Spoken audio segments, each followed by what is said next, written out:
In 2002, a show came out that was pretty awesome. That show being Clone High. After once again being disappointed by the third season, the second season sucked, the third season was not any better, I decided to go back and watch the original series for the 5th time in a year, since I first saw it in 2023, to be honest. And the show holds up incredibly well still. Not surprising, since this is the 5th time I've seen it in less than a year, or maybe 8 years span. I don't even know. It's a great show, and that's why I got rebooted, but the reboot doesn't really understand the show. So let's see, why was the original show so beloved, and why are people mad that the 2 sequels it got, 2 sequel seasons, are nowhere near as good as the original? The show Clone High, which was initially conceptualized as Clone High School, USA, with an exclamation mark at the end, was conceptualized by Phil Lord and Chris Miller since the 1990s. Well, they were in college. This is a project that they had a lot of passion in, and they pitched it to Fox, who rejected them. But MTV said, sure, and also gave it to Teletoon as well, which is a Canadian syndication series, and they are kind of like their Cartoon Network, basically, but in Canada. I was their first project. They would later do famous films and popular films like the Lego Movie, 21 Jump Street, and probably their most popular movie right now, Spider-Man Into the Spider-Verse, and its sequels, should say. Clone High was their first ever release project, and I actually think it's still their best one, at least the first season. It holds up incredibly well, and we'll get into why it's so great. The show aired from 2002 to 2003, and had not that high ratings, to be honest, though it gained a pretty big cult following. So MTV decided to cancel it, especially after there was a hunger strike in India after the depiction of Gandhi, which we'll get to that a little later. But basically, they didn't like the fact that Gandhi was in the show. Though it claimed a pretty big cult following over the years, including making the DVD expensive as hell. But no one else seemed to care about it other than its show spirit itself and its dedicated fan base. And of course, around 20 years later, they would revive the show to not so much success. Around the late 2020s, or early, I don't want to say late, the show gained a cult following, a big one. They already had one, but it gained more because of some of the clips kept being reposted online all over the place, mostly TikTok. And people are like, we need to revive this show now because people like it now. That's how they view it. They didn't give a crap about it before, but now they got some fan base. They're like, oh, let's revive it since it has a lot of internet clout now.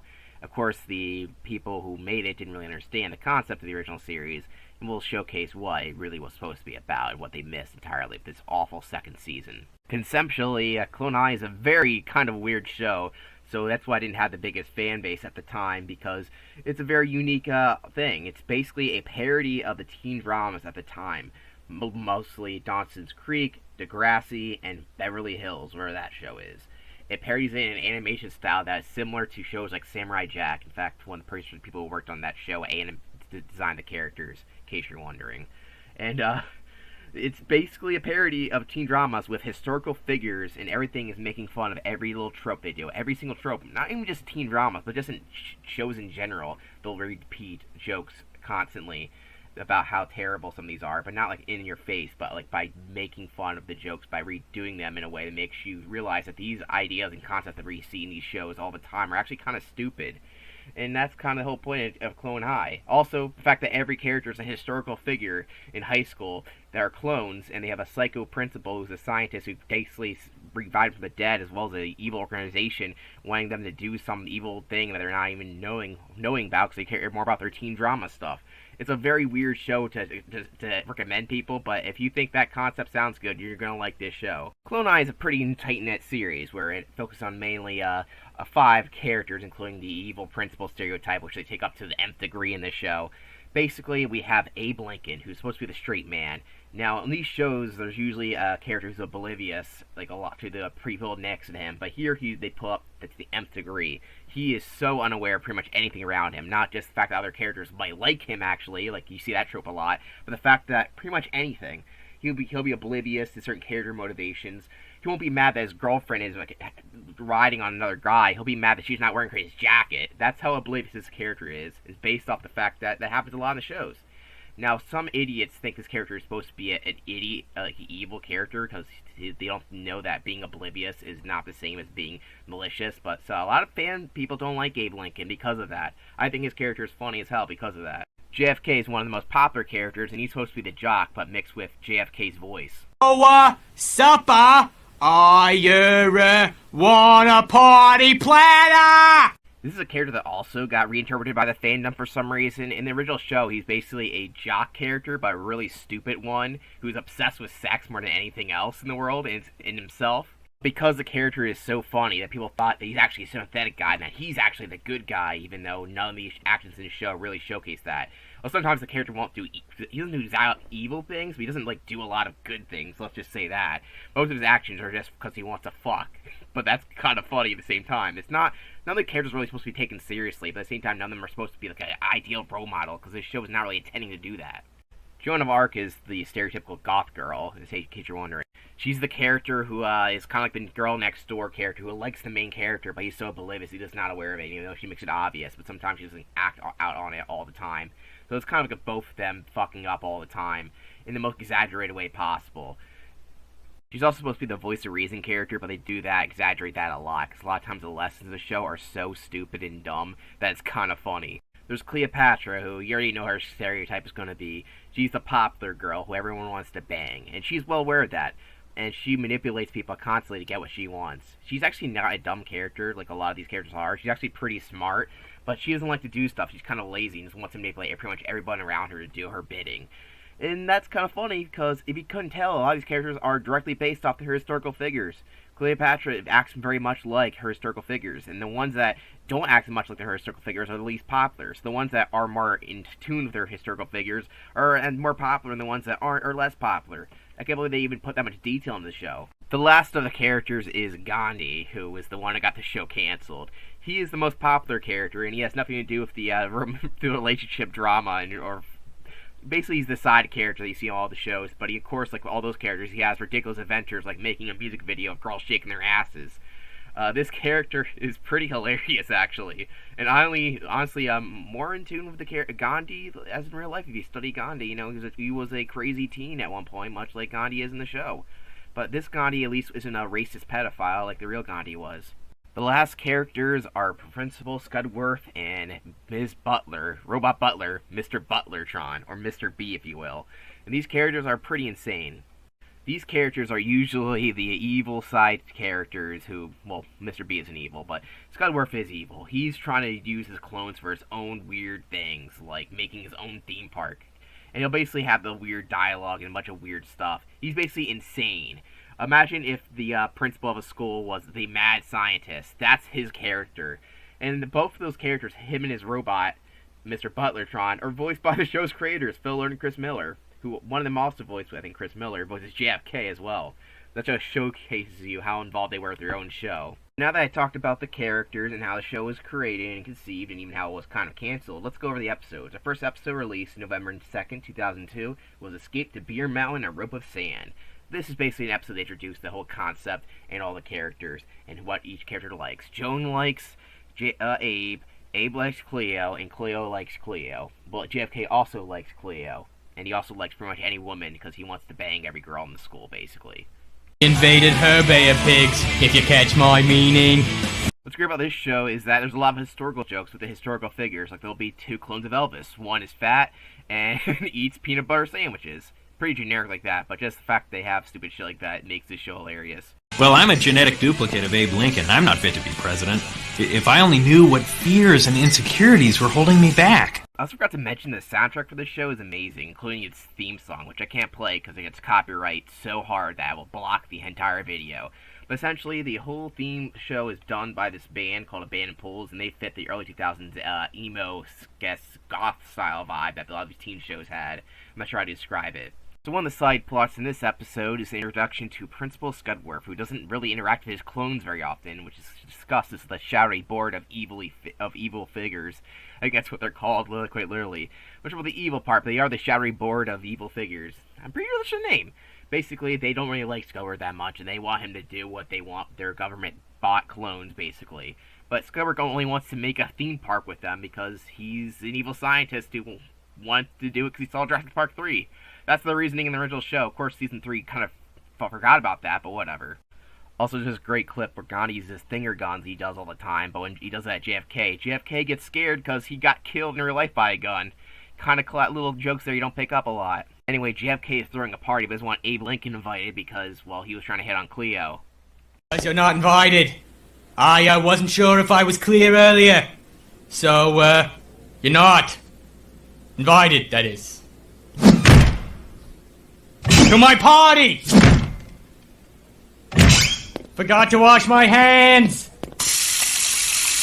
Also, Joan and Gandhi here are doing a teen crisis hotline with their Professor Sheepton, who's a clone of a sheep with a human, in case you're wondering. He's the first clone. I quite like that. But Gandhi wants to go to the party. So he basically just immediately goes and does all his crisis hotline on the cell phone instead. He gives bad advice while he's at it too, because that's the type of person Gandhi is. And Abe was allowed to come to the party because he got them beer, but it's non-alcoholic beer. Also, Skyler and Mr. B go to the party as teens because he needs to write a report on what it's like to be a teenager for his shadowy board of evil figures. Where are my bitches? Also, Van Gogh's in the show. He's not really that important of a character, but for some reason a lot of people like this character. They draw a lot of weird fan art of him. A bunch of other little tidbits in the rest of this episode, like different character interactions. There's a peanut, there's cops busting everybody, but this is just, you can imagine what goes happen on here. But JFK tries to hit on Joan because he wants to have sex with every girl in the party, in the school actually. Are you drunk enough yet to sleep with me?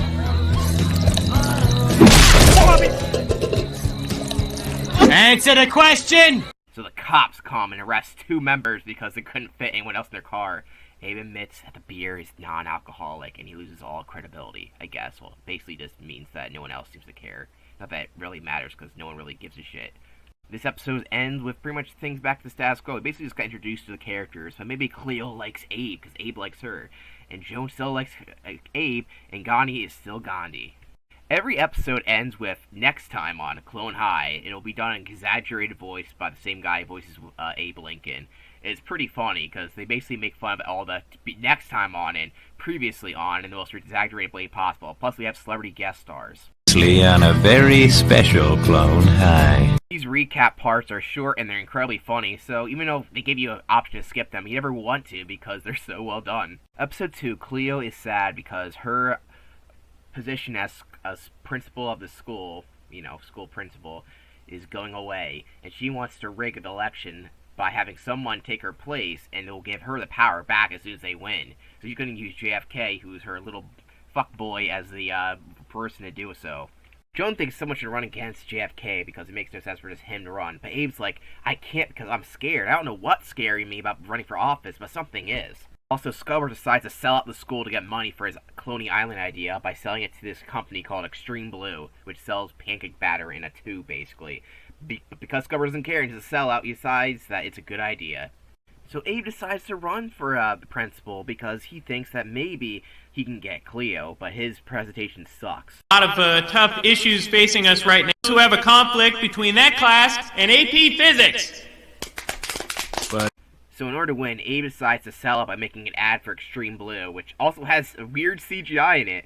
I kind of love when shows just randomly mix different styles of animation into their show, and Clone Eye does that sometimes. It's very weird, but you know what? It kind of fits. I kind of love it. Oh, in case you're wondering, instead of building a theme park, Scudware from Mr. B just sell out and buy a bunch of stupid shit, like giant coats and being gold-plated. Joan also decides to help JFK's campaign because she doesn't like the fact that Abe winning is making it so Cleo wants to be more near him. So they make an ad campaign against him in the most dumb way possible, similar to how bad ad campaigns are for now in political campaigns. Wait to eat this, baby. So Abe is mad at Joan for betraying him. The most, Joan? This nail I just stepped on. So in the end, Abe decides to stop his campaign because Extreme Blue is hurting Gandhi, who got addicted to it. And that's about it. Also, Mermalo is a judge. Mermron Rowe. I can't even say his name. Who gives a shit? He sings a song about the food pyramid. That's his only point in the episode. Also, some random dog wins because, according to the applause-meter, he got more applause, and that's how they win elections in this place. Also, take a note at Scudward without a shirt on. I know, it's pretty hard not to look at his chest, but keep in mind that his nipples look normal here. For some reason, in the reboot, they make his nipples look disgusting because they think that's funny. I have no idea why, but yeah, his nipples are never weird like that in the original series, so I have no idea why they did that. And yes, Cleo tries to hit on the dog. The next episode is ADD, the D is for disorder, which is an episode about Gandhi, in case you're wondering, if all you Gandhi fans. Also, he bends Joan's retainer. That's going to be important for later, just to let you know. The main part of this episode is about the awareness fair. It's headed up by Cleo. Theme for the awareness fair is awareness. But there's a problem. It turns out that Gandhi has ADD, and everyone starts to discriminate against him because ADD is bad. And even his best friend Abe decides to ditch him because he wants to be with Cleo. Abe decides that's a good idea to get some help from a celebrity who fails, but he realizes that in order to showcase that Gandhi isn't a bad person and to let go of his fragile ego, that he must do what must be done. Because of this passionate kiss, people are like, wait, we don't like gay people more than ADD, so let's make fun of Abe and accept Gandhi. That's exactly how it goes, by the way. My discomfort with a man kissing another man is stronger than my hatred for people with ADD. Hey, let's all accept Gandhi and shun Abe instead! Oh, and because her retainer was bent by Gandhi earlier, she gets radio signals thinking that she's hearing the voice of God, much like the real Joan of Arc, but turns out just a radio station that's Christian and also smart mattress chains. It's pretty stupid, but it's funny. I'm not going to describe it whole because it doesn't really matter that much. Episode 4, Film Fest Test of a Clone, is a episode about, well, Tears of a Clone, I said Fest of a Clone, where the clones destroy a bunch of public property after winning a sports game, because that's something that clones do, and they need to settle down and stop being rowdy and drinking gasoline and flipping a pool. See the pool? They flipped the bitch! Because Principal Scudward doesn't give a shit that the clones caused a riot, the board of shadowy figures are going to come over there to his house for a dinner meeting, and they're going to kill him. But they don't tell him that, but they tell him that later. Abe is like, we should be like Joan and do a boring film festival to express our one's inner beauty. Everyone in Clone High makes their own film to each different qualities. Cleopatra's never actually see, unfortunately. JFK just has a casting couch. Really, doesn't he make a movie? He just basically is an excuse to make out with a bunch of girls. Also, this character's supposed to be a good guy, according to later fans. Abe makes a generic film starring a giraffe that's a generic sports movie that's supposed to be about his desire to get with Cleo and how he desires to be a champion or something stupid like that. And Joan makes a movie that showcases her true feelings for Abe, even though it's pretty obvious that that's what her feelings are. Gandhi's movie is the most famous because it started a meme that became one of the first parts of the Clone High fandom, really. He starts the movie with his clone buddy, George Washington Carver, but you can't get this line right. The line is, say what? Say what? Say what? Say what? Say what? What? Say what? Each of the films are really stupid and dumb, but they're hilarious. One of my favorite scenes after watching Abe's film that no one really seems to care about, Abe decides to give a tear of how much he loved his own film, which is really funny, just the one tear. Oh yeah, the shadowy board of figures decide not to kill Scour because they like Mr. B. Even though Joan tried to destroy her film, it eventually gets played, and it makes no sense, so no one even understands the context of the film. Also, they have a riot after the film festival, so nothing really changed, and now the school is burning. But that doesn't really matter because it's going to go back to normal in the next episode. Episode 5, Sleep of Faith, La Rue de Awakening, is an episode where all the clones are taking the PSATs, but Abe's having a problem going to sleep because he wants to be with Cleopatra, since he broke with JFK, who obviously you can see is very heartbroken by it. Also, Gandhi decides to skip school and become a trucker because he thinks that'd be a funner life. And at the end, it's revealed that the trucker he went with was a ghost the whole time.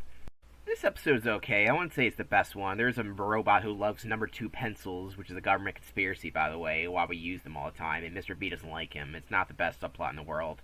But there's a really funny joke from this episode that's been memed a lot online. See, Abe and JFK have a race over Cleo's heart, and there's a famous scene in between that race. After struggling to go to sleep for a while and trying to stay up, he realizes that I need to get some sleep, so he pulls over to the side of the road instead of finishing the race. Nothing bad ever happens to the Kennedys! What? Episode 6 is about basketball. Well, specifically Joan trying to join the basketball team, since she's not allowed to because she's a girl. And she needs to help out Abe on the court because he sucks. Also, Clone High's been fighting off genetically modified High, I believe is what it's called. Gandhi tries to kidnap the mascot of the rival school, which is genetically engineered superhuman High, but it turns out it's also genetically engineered weird monster creature that goes on a rampage after he lets it loose. And that's kind of how dumb that subplot is. Dumb in a funny way, in case you're wondering. Also, Scour has a bet with the principal of that school to do each other's laundry. Pretty lame, especially since last time the bet was the firstborn son, by the way. So yeah, Scour has a kid that he gave up to the rival principal. It's only mentioned this one time. So Joan, known as John Dark, which is a really creative name there, Joan, is infiltrating the basketball team, and she ends up being a good player. Abe doesn't like her because he thinks that she's trying to get with Cleo, and he thinks that her remarks about he should date Joan is basically a way for him not to be with Cleo anymore, because he's stupid, he's oblivious if you can't remember. Also, JFK is attracted to her, so he thinks he's gay. And he acts as gay foster parents to watch Will and Grace. Yes, every character has a foster parent, and usually they're fucking weird as shit. The best foster parent being Jones, who is a guy named Toots, who's a blind man, and he says his catchphrase, "I may be blind," over and over again. And they do a lot of funny jokes with the character. Unfortunately, they decided to kill his character off in the next season because, Clone High Season 2 was fucking awful.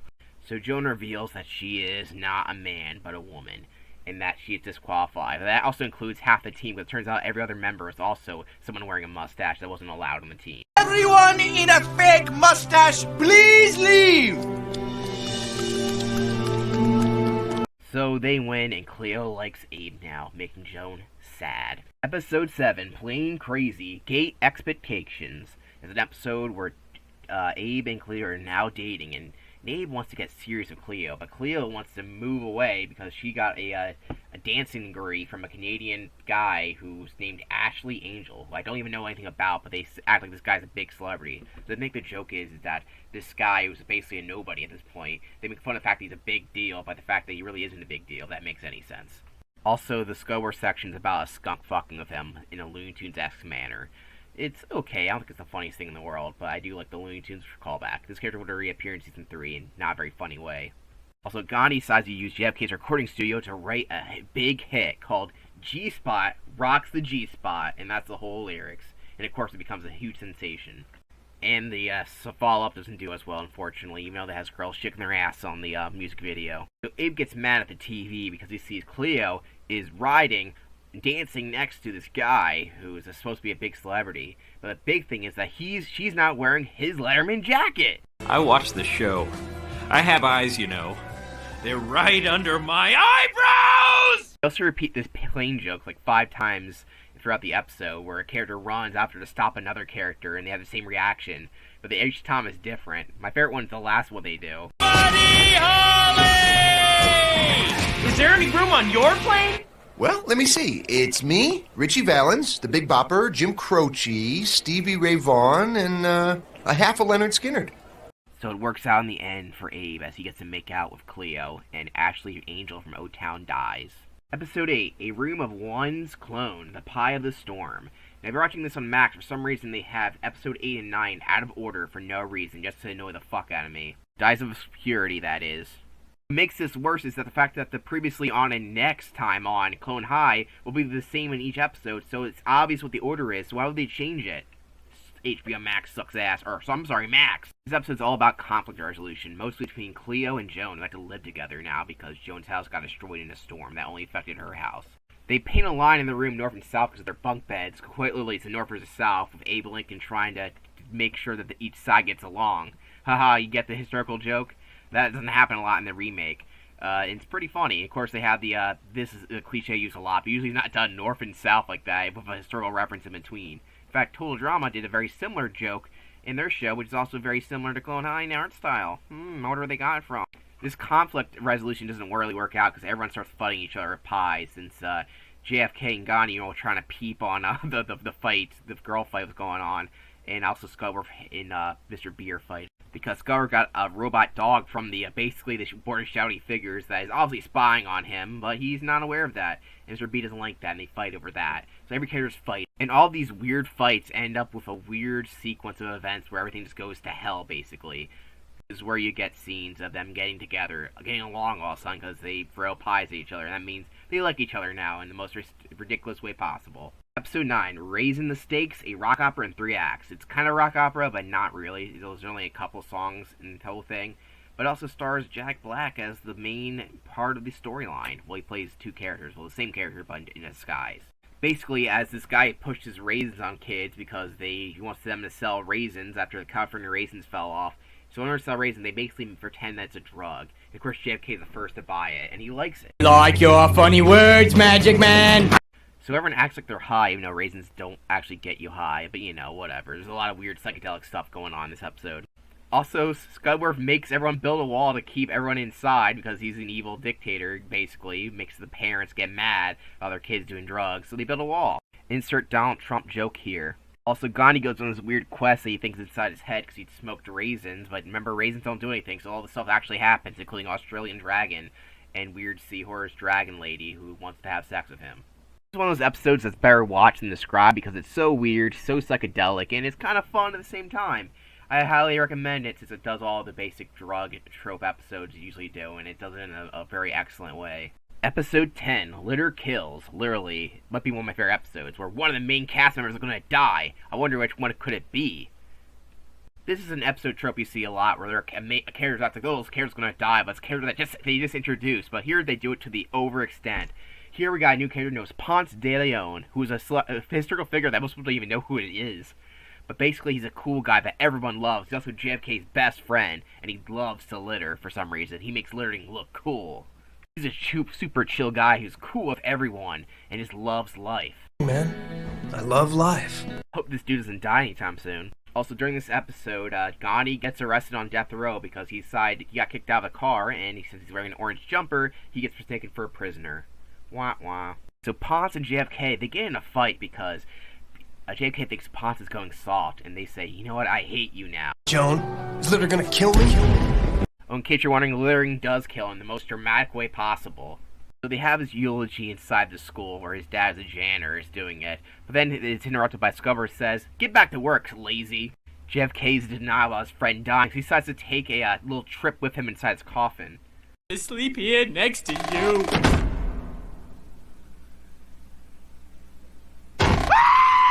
I was in a coffin with a dead guy! Also, Jung gets a phone call from someone in prison. No. Is your refrigerator running? Yeah, very funny, Gandhi. Bye. Whoa, Joan! I'm in lockdown. On death row. You gotta get me out. Gandhi, what did you do, A? And B, why did you open with a crank call? After getting the visions of Ponce de Leon from the grave, JFK decides to be a better person and stop littering. Kind of. It takes his while because he's kind of stupid and thinks he's a genie. Leave you two alone because it looks like you're about to do it anyway! Keys, drop my car off at my house when you're done. In the prison showers, it looks like Gandhi might be raped, but uh-oh, he's just getting celebrated into the prison because they like him. There's no prison rape jokes in this show. It's just a nice, friendly prison gathering. The whole school and the prisoners who got out, by the way, all then clean up all the litter in memory of Ponce de Leon as his quotes from the show that we've heard so far play, including his dying raps of him choking on his own blood, is played while they clean up the school. Unfortunately, this means that his dad gets fired since the school is clean. They don't need him anymore. So that means the moral of the lesson is that maybe littering sometimes is okay. Littering is good. In moderation. We then end in a loving memorial of Ponce de Leon, 1471 to 1521 to 1987 to 2003. Very complicated, I know. That being Joan, who doesn't like the holiday spirit. She doesn't like Snowflake Day and needs to get into the spirit after she tries to ruin Snowflake Day for everybody. But she learns to like it because of a trash homeless person who's also a celebrity cameo. It's kind of dumb. While I do love the holiday special, which uses stop motion to replicate the Rick and Bass feel, the rest of the episode I'm just not a big fan of. While it does something cliche funny, overall it doesn't really do a whole lot for me. It's a funny episode, don't get me wrong. I don't think there's any bad episodes of the series, but it's probably my least favorite due to the fact that it relies mostly on gore, and the Jones arc isn't really funny or really that doesn't really change a lot of the parody aspects of a character that doesn't like the holiday season. She just does exaggerated versions of it, and not really that great. Though there actually is a funny joke. After all this time, he's like, Abe, you gotta make a gift from your heart. So he makes a shitty coupon book, and Cleo's like, fuck, this is a shit. I wanted something that was expensive. And he's like, oh, you're a bad girlfriend. It's kind of funny. It showcases the relationship kind of sucks. Episode 12, Makeover, Makeover, Makeover. The Makeover episode is the second to last episode, and technically a two-parter, where all the characters are preparing for prom. And Abe's like, Joan, you need to get a makeover so a guy will ask you to the prom. And that's the whole episode, basically. His characters are getting makeovers, and they play the same song that goes makeover, makeover, makeover, makeover, makeover, makeover, over and over again. It's sort of like the plane joke in the couple episodes ago. The makeover joke actually reappeared in Season 3, but kind of just a lame callback, doesn't really understand what it was even going for. Also, Sculler's mad because his old buddy from high school, who was prom king, who is John Stamos, by the way, he was bragging in the fact that he won prom king. Or not really, he just like, I hate that guy, I don't want to be prom king. And that's the whole episode. Most of the episode is this bunch of different characters giving Joan terrible makeovers in different ridiculous ways. Gandhi tries to hit on hot girls, but he fails miserably, and JFK decides, after having an argument with his mirror self, decides that he's going to help Gandhi be a perfect stud magnet. And how does he do this? By transforming him into himself. So Gandhi becomes GFK, Gandhi FK, basically. And he gets a makeover session too, which plays exactly the same as the other one, except that every time he changes clothes, it acts the same way. It's the same amount of clothes, but you get the same reaction every time. It's kind of hard to describe why jokes are good rather than just letting them play out, because when jokes are good, they're kind of obvious. This episode has a lot of good jokes. The reuse of the makeover joke may seem like a little repetitive, but they do it in a unique way every single time. Each joke is the same formula, but with completely different outcomes. Like when Joan gets her final makeover that's going to save her, instead of saying makeover, she says suicide, and instead of just starting off by doing a makeover, they do it, and then they rob a store in the middle of it. Like, quite literally, they get guns and then rob a bank in the middle of the makeover part section, which is kind of stupid as fuck. This episode ends with Sculver getting a makeover himself. He looks disgusting. And then the board of shouty figures call and realizing that his evil plan has been revealed to them, they decide that they're going to take away the clones from him. On prom night. Cliffhanger. Episode 13. Changes. You got a prom with that? Or Changes. The prom. The sex romp. The season finale. There's 2 different episode titles for this one. And yeah, Abe asks Joan out to the prom, even though they act like it's a twist, because he might like Joan now. Did I say Cleo or Joan? I don't even know. And we already know what character he was asking out to begin with. Sculver gets amnesia since his head, but he remembers everything except for the last part about the clones being taken away from him. Meanwhile, Abe asks his dad for advice, because he might have sex on prom night. He isn't sure he can do it. His dad says, absence is fine, but people aren't dating Cleopatra. If you don't fuck her, you're a fucking loser. Nice dad, by the way. Joan is mad that Abe still likes Cleo and asks her out to prom, so in order to make him jealous, she decides to go out with JFK, who's been asking her out basically since the season beginning. Also, Gandhi goes to prom by himself and a bunch of other loser characters that we've seen throughout the series in the background, because he failed to get a date because he was acting like a jackass last episode. And they have it in the meat freezer because the gym is being renovated. What a lovely place. I got a delicate flower for you! In my pants! Abe is about to have sex with Cleo, by the way, but he keeps seeing Joan in his head and realizing that he actually might like Joan, but he can't be with Cleo because he keeps thinking about Joan, and Cleo's kind of a bitch. Who would have thought? But JFK decides to rizz up Joan here, actually, by saying that he's always liked her, which is actually true, but he just really wants to get in her pants, because that's JFK's character. He's pretty good at getting to other women's pants, actually. He's been working his whole way up to this point. People still think he's a good character, even though he's not being sympathetic here. He's being a player. He's been that way the whole time. People are stupid. Also, the side characters from the previous episodes are in the background, like the celebrity guest. And John Stamos becomes prom king, even though Scudworth rigged it so he could win, but because the rig bot is like, wait, I like this guy way more. And he's like, give me that crown. It's like, sure, I'll give you the crown. And then Scudworth acts like an asshole and stabs him in the face. Oh, it's alright. I want you to have it! So the shadowy board of evil figures come in, but luckily for Scudworth, Stamos decides to help him out because, as he says, I'm just a good guy, I'll help you out, Scudworth. So they form a Congo line, and the board can't resist to do the Congo line, and they're going to go in the freezer and freeze everybody. Also, Abe is shocked to see that Joan had sex with JFK. Oh yeah, didn't see it coming either. Me! So one of the most bizarre season finales for any show, or ending for any TV show ever, that's kind of iconic. Basically, all the clones and all the board of shouty figures get locked inside the freezer as Scudworth freezes them all inside as he gets to escape. And that's how the show ends. Every character gets frozen solid. And it's revealed that Abe might like somebody as he says, I love you, whoever his name was going to say. It was not revealed, and then it's ended on to be continued. This is probably the most brutal ending to a show ever, especially since the fact that this is where it ended for 20 years. Of course, 20 years later, they would actually get unfrozen in the most stupid way possible, but overall, it wasn't really well done. Even though the characters were unfrozen, it was definitely not the same characters we saw last time. We'll get to that when I talk about Season 2, if you like this video, but that's it for Season 1. In all honesty, I think it's the perfect way to end it, and one of the most ridiculous notes ever. When they never were able to really unfreeze these guys, even after 20 years. It's a perfect way to end a series, by the way. All the characters are frozen, so they don't really change much. But even then, the world changed around them, and Season 2, as we revealed, had a lot of problems because of that.